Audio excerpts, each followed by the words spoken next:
Good evening, everyone, and welcome to the live stream today, being Sunday, the second Sunday in the month of January, and the second Sunday in the year 2022.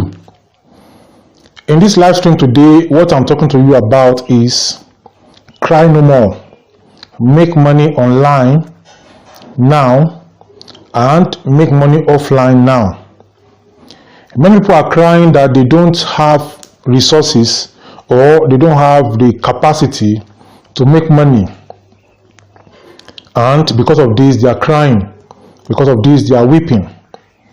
I'm going to be explaining to you in tonight's live stream how you can make money both online and offline, and I'm going to start right away.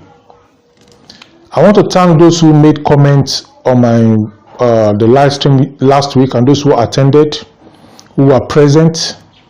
It's a very good thing to have even one person being present, and all of you who are watching right now, I want to encourage you to also start something.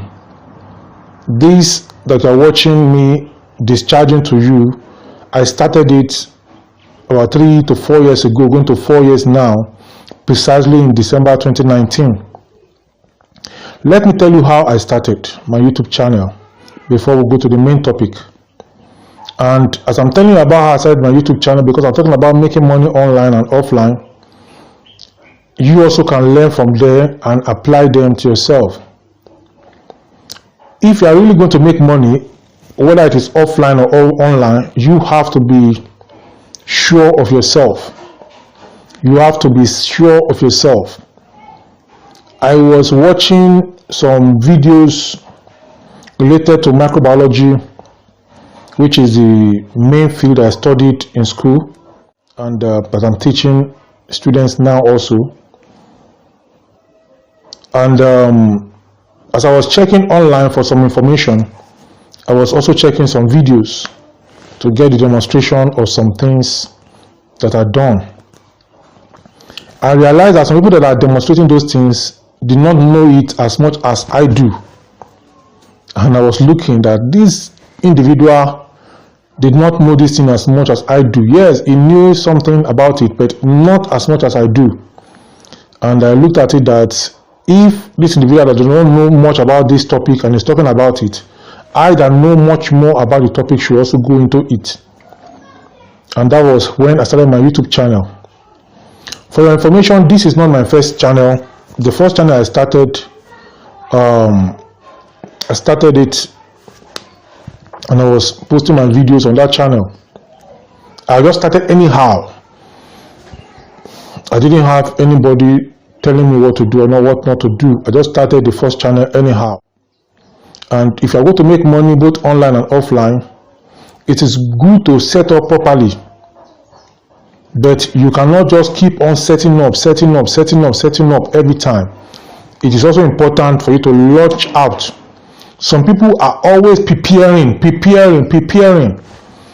It's not good to always be preparing. It's good to also launch out. It's like somebody that went to school, had OND. He went to school as NCE. He went to school as HND. He went to school as BSc.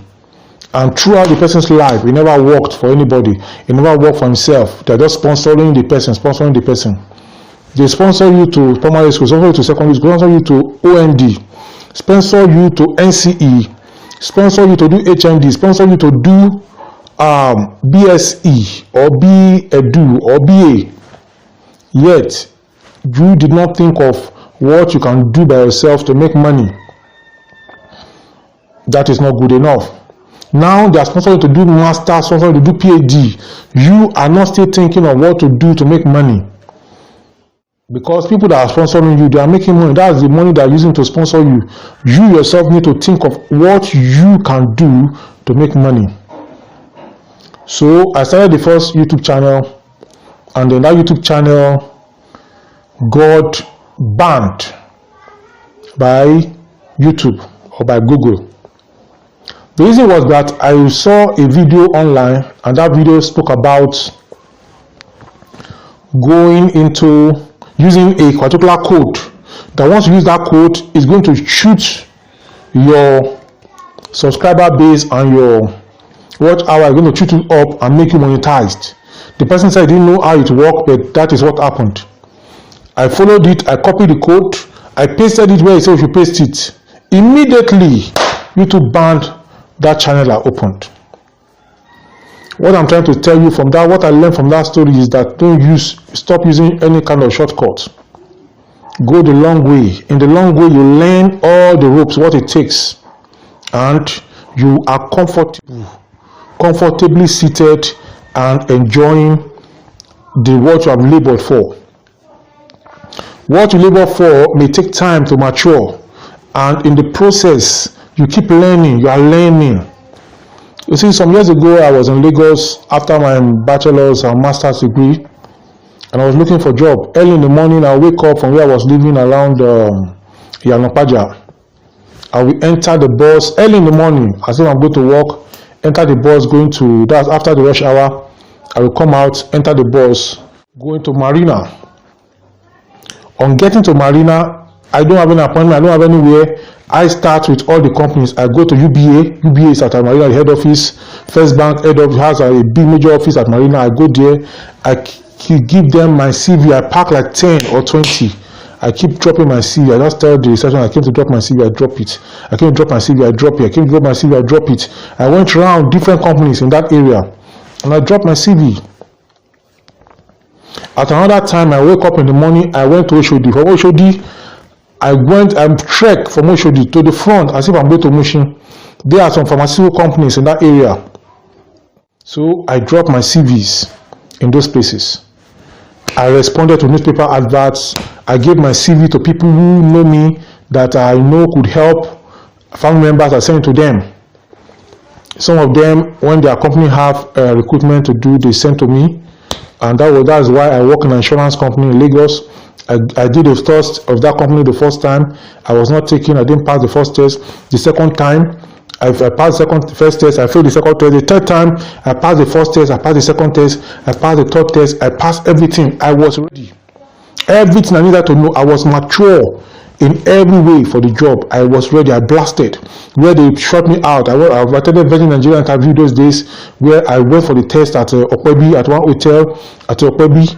And then that was the first time where I saw this mini laptop. That was where the lady was calling our names from to enter into for the test.